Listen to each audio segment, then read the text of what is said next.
Tere kõigile Kodukandi noortele!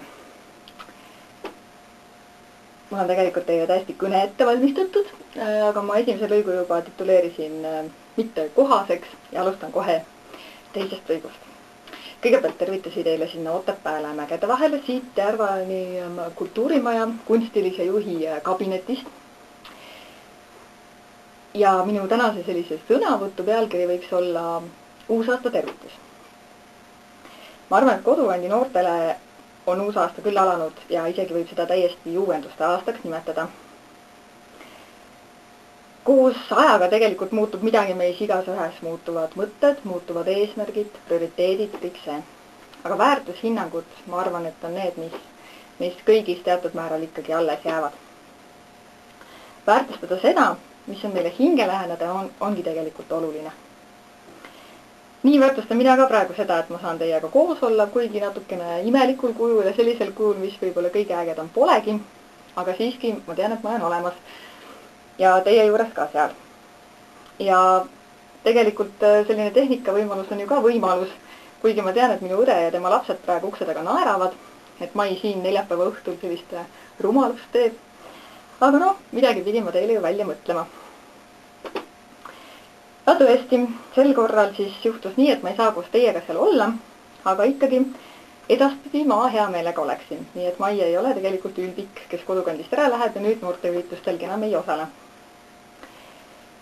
Kuid sellisel juhul, kui teie lubategi edaspidi olla sama ägedad, parimad, lahedaimad ja kõige entusiastlikumad noored, keda ma näinud olen.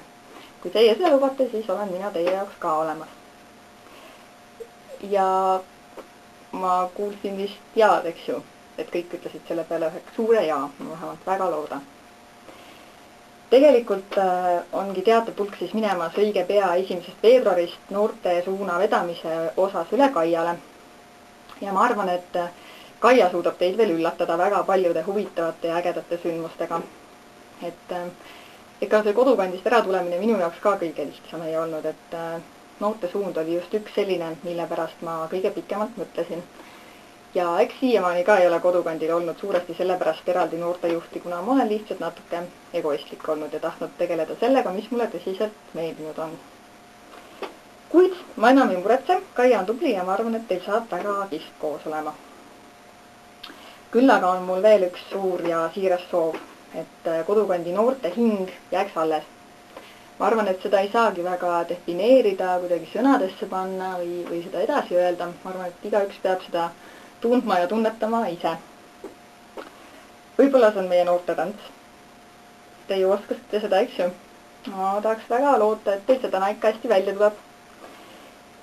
Ja võib-olla on see, et tuleb kuskile kaugele, heas mõttes pärapõrgusse meie üritustega alati sõita. Võib-olla on see, et seiklusi, üllatusi, kõike seda tavaliselt ikkagi meie üritustel on. Ma väga tahaks loota, et Kodukandi hinge üks osa on ka selline õppimishimu ja väike maailma parandamise soov ikkagi ka. Et see sama tunne, et tegelikult meist endist sõltub siin ikka väga palju ja meie ise oleme need, kes saame tegelikult enda ümber asju muuta paremuse poole. Ja tegelikult see sama tunne ka, et meil on ikkagi koos hea olla, me oleme Kodukandi noored ja meil on see miski, mis meid ühendab. Nii et nagu näete, elu ongi tegelikult lihtne. Olla, teha seda, mis sulle meeldib ja säilitada ja pidada õigeks just neid väärtushinnanguid, mis on meile olulised ja mida meie tähtsaks peame. Nii alustagemgi uut Kodukandi noorte aastat väärikalt, viigem see väärika lõpuni. Tehkem palju suuri tegusid ja tundke sellest kõigest rõõmu, sest nii oleme me ju siiamaani teinud ja nii võiks see ju kõik ka edasi olla.